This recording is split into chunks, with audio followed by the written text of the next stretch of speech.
Hello guys, আসসালামু আলাইকুম। আজকে আমি আপনাদের আমাদের ছাদে লেবু গাছ দেখাবো। এই যে দেখতে পাচ্ছেন একটা লেবু গাছ। এগুলো কিন্তু কয়েকদিন আগেই লাগিয়েছি, কিন্তু তাও গ্রোথটা অনেক ভালো হয়েছে। এই যে দেখুন, এখানে একটা লেবুও ধরেছে। এই সব লেবু গাছ কিন্তু আমি ড্রাম কেটে কেটে লাগিয়েছি। ছাদের 4 কর্নারে 4টা লেবু গাছ লাগিয়েছি এভাবে।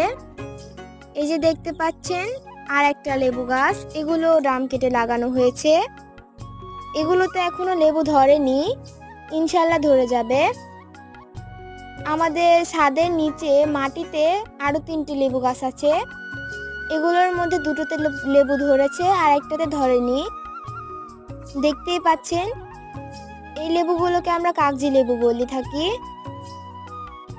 এই লেবুগুলোর রস অনেকই বেশি। এই তো আমার লেবু গাছ। আল্লাহ হাফেজ।